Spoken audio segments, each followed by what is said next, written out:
Marry her for 30 days, Adrian, and I'll sign the waterfront deal over to you. I heard every word. Even though the men at the far end of the ballroom believed women like me were supposed to be invisible. My name was Evelyn Harper. I was 29 years old, 5 feet 6 inches tall, and heavier than every woman pictured in the glossy magazines scattered across the marble tables of the Sterling Hotel. I had pale skin, chestnut hair pinned into a simple knot, and a black dress I had sewn myself because nothing in the expensive boutiques fit without making me feel like an apology. I was there to deliver the wedding cake. Nothing more. I owned a small bakery in Queens called Second Morning, where the ovens rattled, the rent was always due, and people came because my cinnamon rolls tasted like someone still believed in them. That night, one of Manhattan's wealthiest families had paid me more than I usually made in a month. I should have placed the cake beneath the crystal chandelier, collected the final check, and left through the service entrance. Instead, a broken wheel on my cart forced me to wait beside a velvet curtain while 3 men discussed my life like it was a card game. "She's perfect," one of them said. Laughter followed. Low, polished, cruel. Then Adrian Cole answered. His voice was quieter than theirs, which somehow made it more powerful. "You're betting that I can't make her agree?" I looked through the narrow opening in the curtain.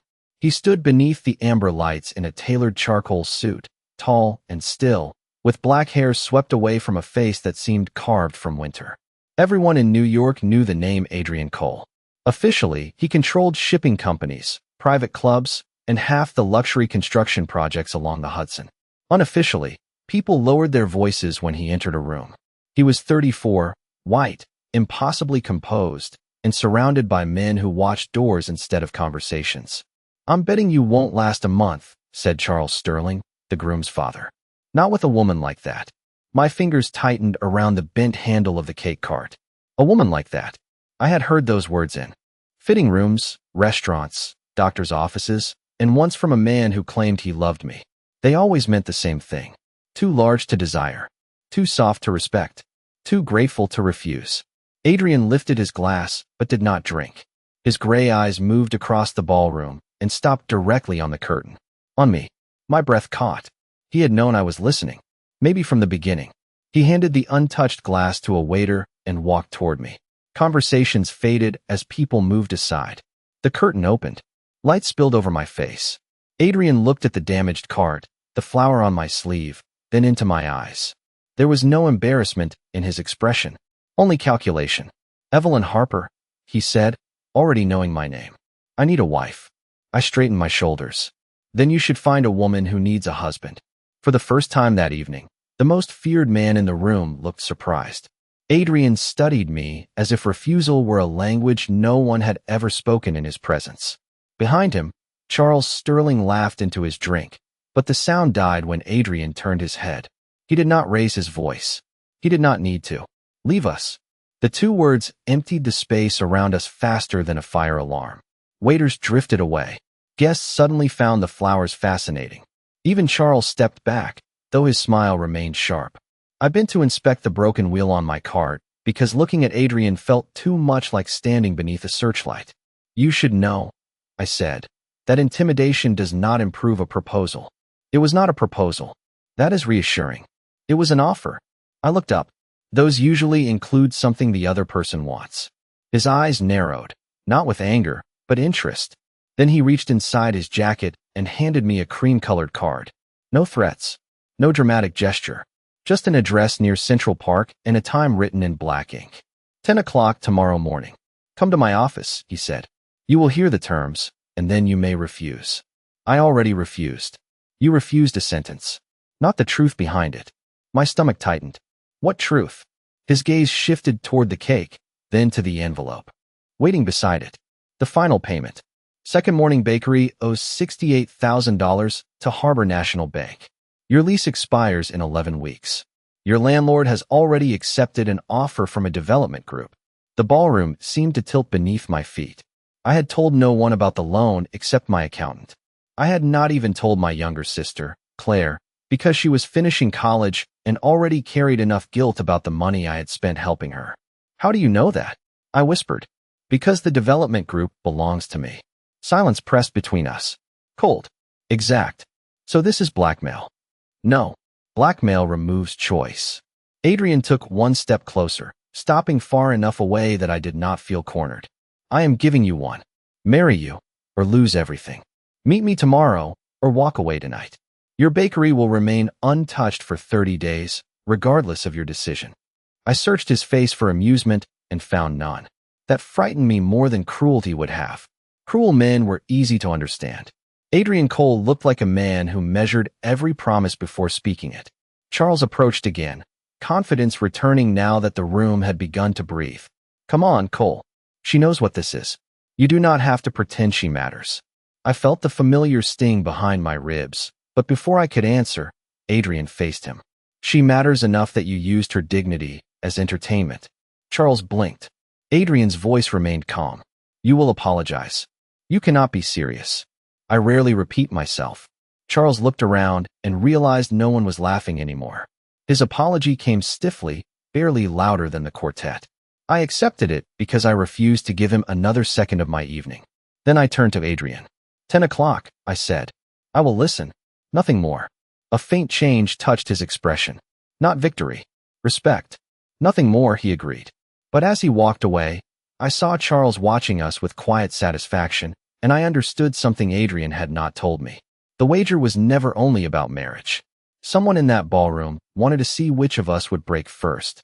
At 9:58 the next morning, I stood inside the glass lobby of Cole Tower wearing my only navy dress and carrying the same cream-colored card Adrian had given me. The building rose above Midtown like it had never heard the word no. Black marble. Silent elevators. Security guards who knew my name before I spoke it. I hated how quickly fear could disguise itself as politeness. A woman in a gray suit escorted me to the 42nd floor, where Manhattan spread beyond the windows in silver lines and distant sirens.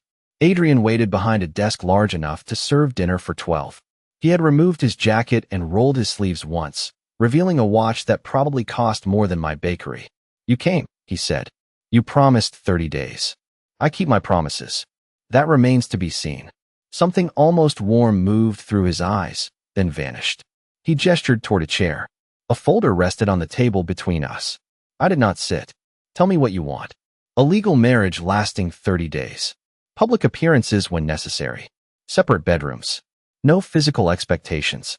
No control over your clothing, your work, or your personal decisions. I stared at him. You prepared rules against your own power? I prepared rules to protect your choice. He opened the folder.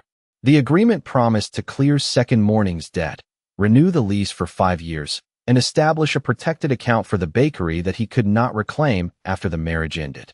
My hands went cold. It was everything I needed. That was what made it dangerous. Why me? I asked. Adrian looked toward the city.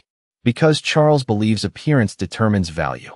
He built the waterfront deal on that belief. I intend to prove his judgment is unreliable. By turning me into evidence. By making you visible to men who have spent years refusing to see women like you. I closed the folder. That sounds noble when you say it slowly.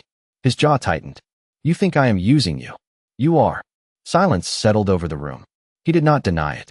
Instead, he walked to a side table and poured water into 2 glasses. He placed one near me without touching my hand. My mother was larger than society permitted her to be.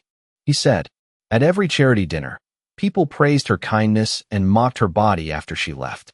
My father never defended her. I learned early that cruelty often wears a tuxedo. The admission changed the air, but not the facts. Then you should understand why I will not become another joke. You will not. You cannot promise what strangers will say. No, but I can promise what happens in my presence.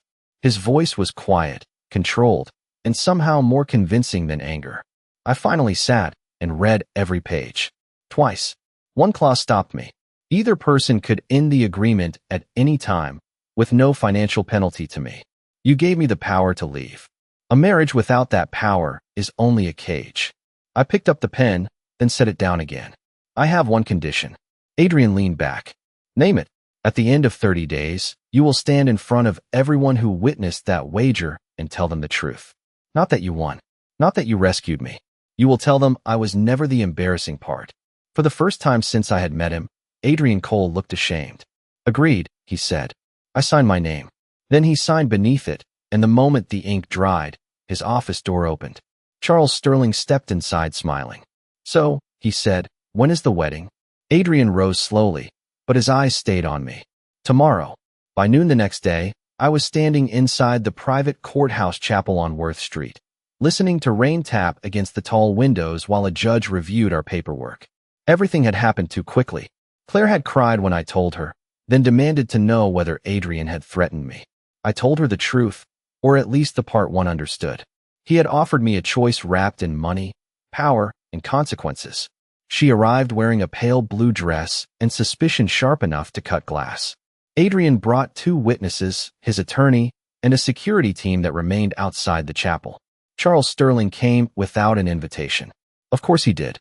He sat in the back row beside 2 men from the waterfront board, smiling as though he had purchased front row seats to my humiliation. I wore ivory, not white. The dress came from my own closet, altered at 3 in the morning with trembling hands and stubborn thread. It fit my body instead of punishing it. That mattered to me. When I entered, conversation stopped. I knew that silence. I had lived inside it for years.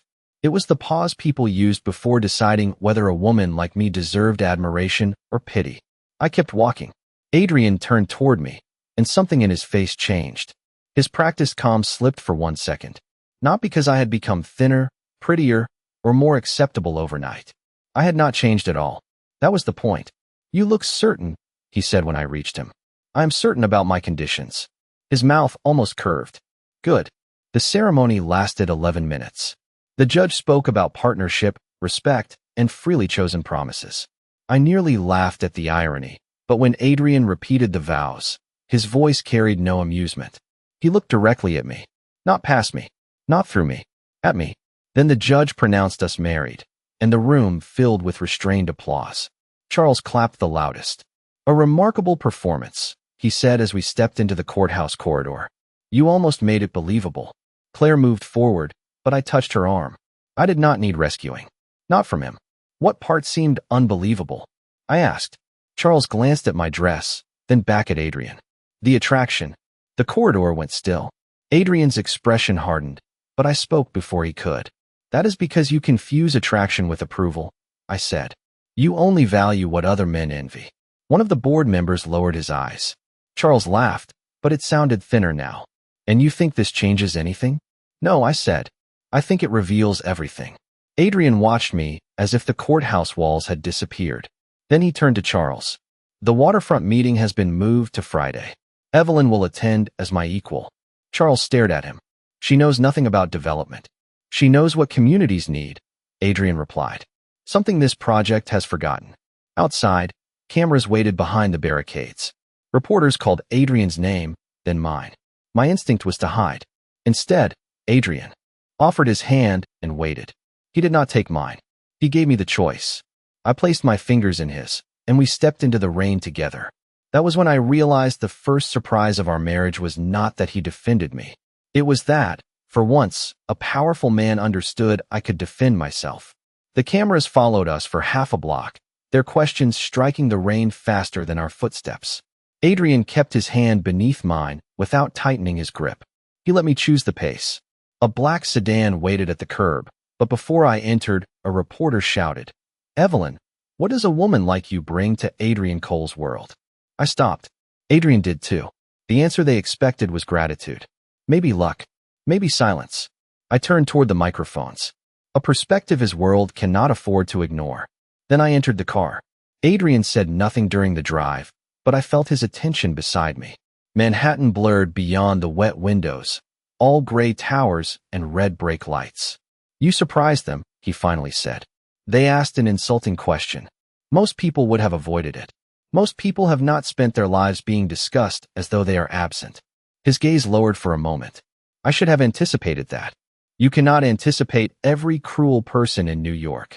No, only the expensive ones." I almost smiled. Almost. His home occupied the upper floors of a quiet building overlooking Central Park. I expected cold marble and rooms designed to impress strangers. Instead, I found dark wood, shelves filled with worn books, and a kitchen that looked used. 2 guest suites had been prepared. Mine contained fresh flowers, clothing in several sizes, and a desk beside the window. Nothing had been chosen to make me smaller. That detail unsettled me more than extravagance would have. On the desk sat the waterfront proposal. I opened it after Adrian left me alone. 600 luxury apartments. Private retail space. A marina. Beautiful drawings. Terrible consequences. The neighborhood bakery, pharmacy, childcare center, and 23 rent-controlled homes would disappear beneath polished glass. By midnight, I had covered the margins with notes. The next morning, Adrian found me at the kitchen island with cold coffee and 12 pages of objections.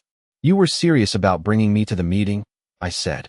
"I do not make symbolic invitations." I slid the proposal toward him. "Then your project has a problem." He read silently. I watched his expression shift as he reached my alternatives. Protected leases for existing businesses, mixed-income apartments, a public market, and affordable commercial space reserved for local owners. "This reduces the immediate profit," he said. "It increases long-term stability.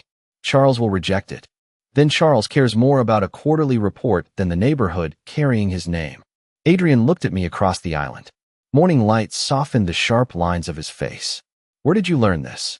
"By running a business in a neighborhood rich men call underdeveloped whenever they want to buy it cheaply." He closed the folder. "Present it Friday." My heart stumbled. "You want me to challenge your board?" "I want you to tell them what they refused to ask."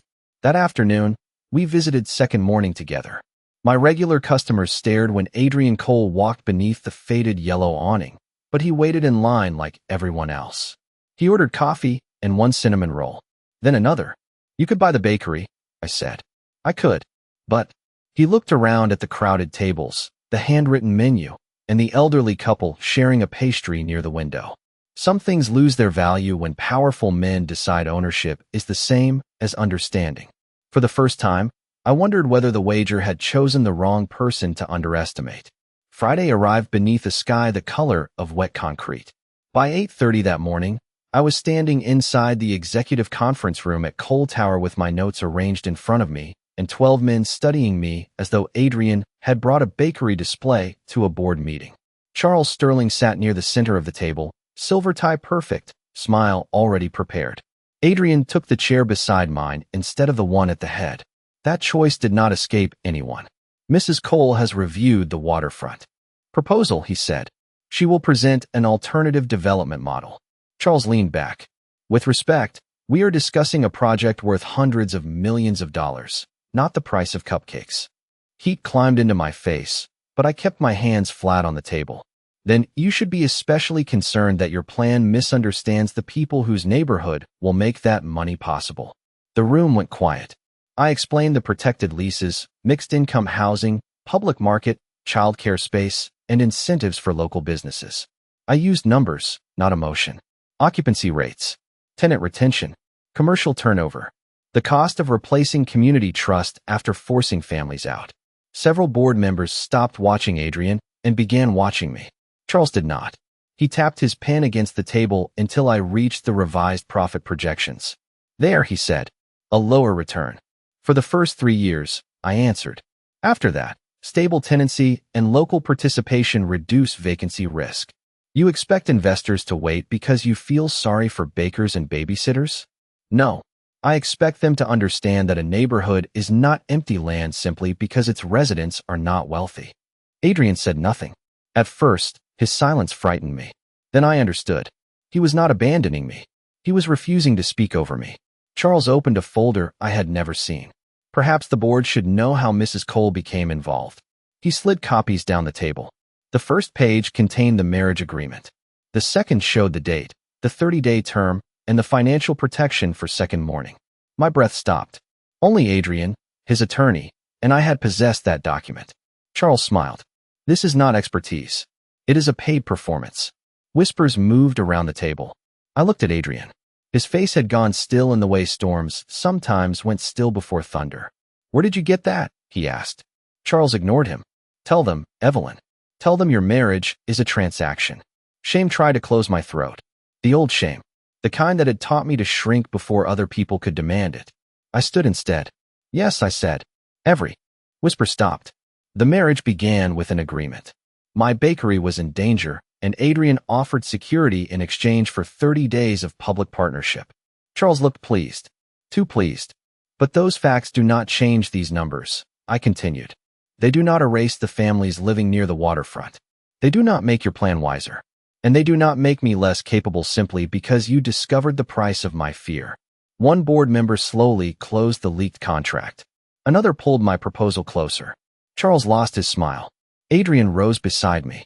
The revised plan goes to a vote, he said. 9 hands lifted in favor. 3 stayed down. Mine trembled beneath the table, but Adrian did not reach for it until everyone had left. I am sorry, he said. Someone inside my office betrayed us. I looked through the glass wall and saw his attorney hurrying toward us, pale and breathless. In her hand was a security report. It was not someone inside your office, she said. The document came from Evelyn's bakery. The security report contained a still image taken from the camera above Second Morning's back entrance. Claire stood beneath the yellow awning, holding a large envelope while a man in a navy overcoat reached for it. The timestamp read Wednesday at 4:16 in the afternoon. My stomach dropped. That is my sister, I said. Adrian's attorney placed another photograph beside it. The man's face was clearer in the second image. I had seen him at the Sterling Hotel, standing 3 steps behind Charles during the wager. His name is Martin Hale, she explained.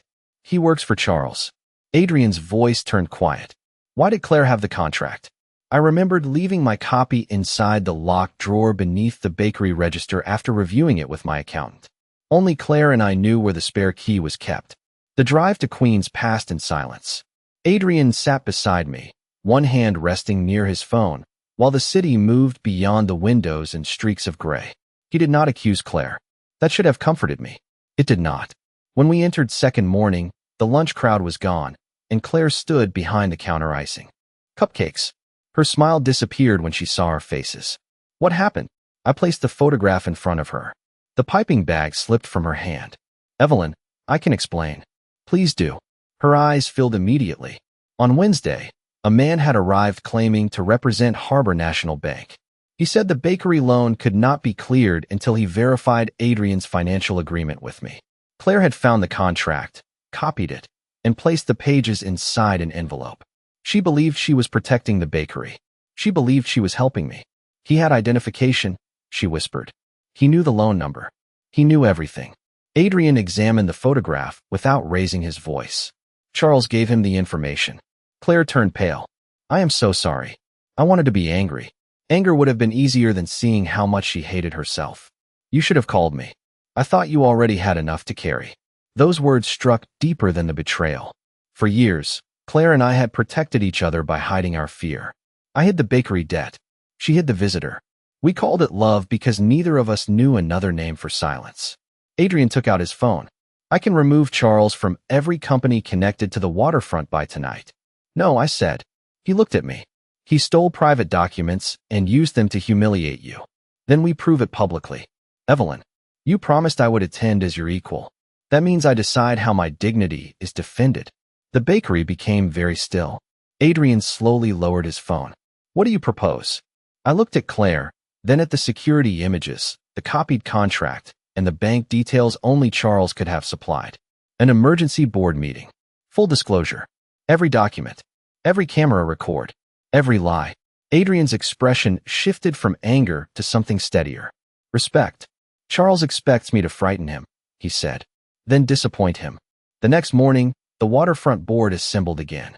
Charles arrived smiling until he saw Claire seated beside me and Martin Hale's photograph displayed on the screen. Adrian opened the meeting, but he gave the first word to me. I stood, my heart pounding, and told them exactly how our marriage began. Then I told them what Charles had done to control how it would be remembered. By the time I finished, no one was looking at my body. They were looking at him. The board suspended Charles from the project pending a formal investigation. He left without speaking. That evening, Adrian and I returned to the quiet apartment overlooking Central Park. He stopped outside my guest room. You could have destroyed him, he said. I did not need to. Why? I met his eyes. Because power is proving someone cannot reduce you, even when you refuse to become cruel in return. Adrian stood silent for a long moment. Then he said the one thing I had not expected. This marriage is changing me. For the next 3 weeks, Adrian stopped treating our marriage like an agreement and started treating my presence like something that mattered. He asked before changing my schedule, He listened when I disagreed. At breakfast, he learned that I hated grapefruit and loved coffee, so strong it tasted like a warning. At second morning, he carried flour without complaining and let Claire teach him how to fold pastry boxes, though his first attempt looked like a collapsed roof. The customers watched him with cautious curiosity. Children stopped being afraid of his dark suits. Elderly women gave him advice he had never requested. He accepted all of it. Sometimes I caught him standing near the bakery window, studying the room as if he could not understand why a place worth so little on paper felt richer than everything he owned. The waterfront plan moved forward with our revisions. Protected leases were approved. Affordable apartments remained. Local businesses received written guarantees instead of polite promises. Newspapers praised Adrian for changing the project, but he corrected every reporter who credited him alone. The plan belongs to Evelyn, he said each time. I should have felt safe. Instead, the approaching 30th day followed me like a clock I could hear even in silence. On the final evening, I found Adrian in the apartment library. Rain traced the windows. A fire glowed behind glass, warm but contained. 2 folders rested on the table. One held our original agreement. The other held divorce papers. My name had already been typed beneath the blank signature line. You prepared them, I said. Adrian stood. I promised you an exit. And the bakery? The debt is cleared. The lease is protected. Nothing changes when you leave. When? Not if.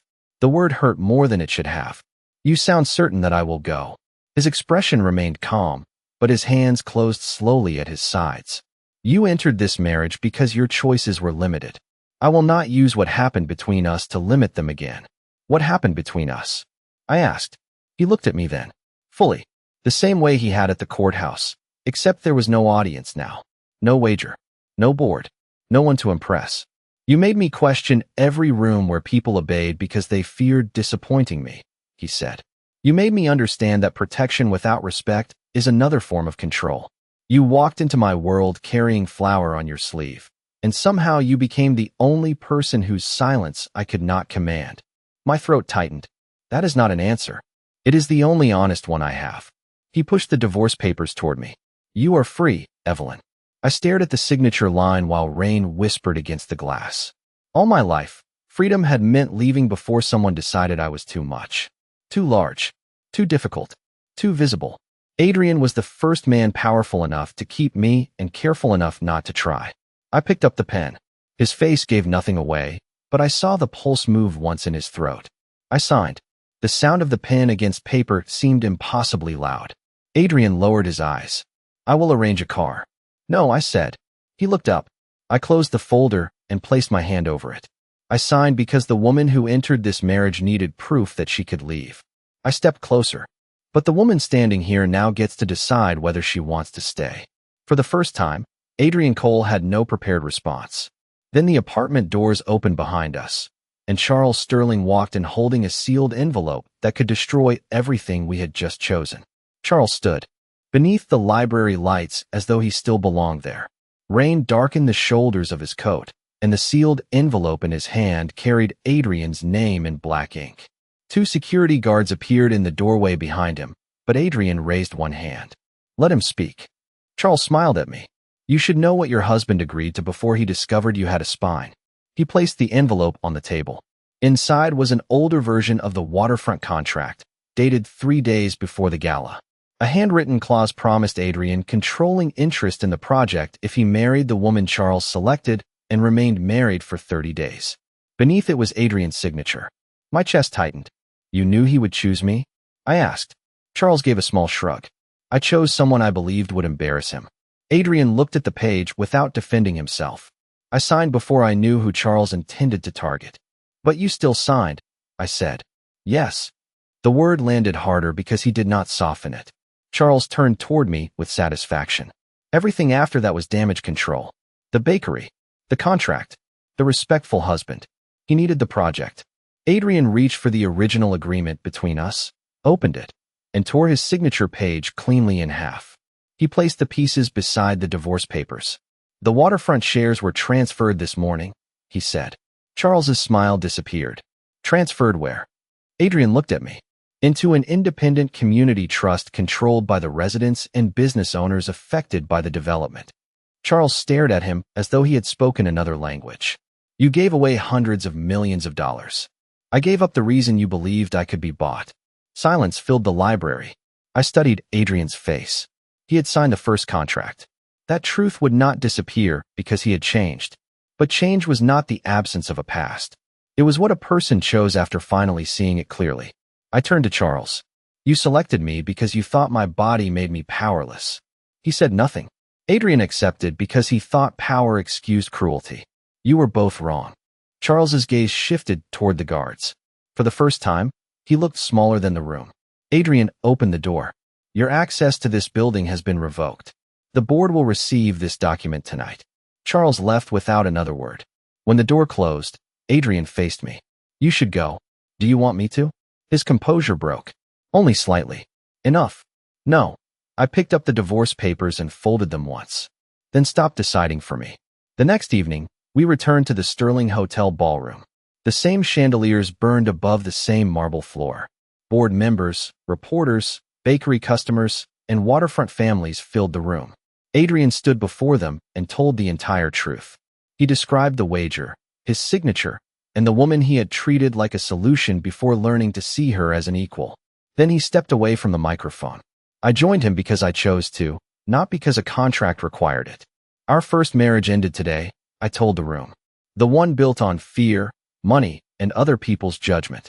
Adrian looked at me, uncertain for once. I held out my hand. The next one begins only if you understand that I am not your prize. He placed his hand beneath mine. You are not something I won, he said. You are the person who taught me what winning costs. Months later, we married again inside second morning before opening hours. Claire brought the flowers.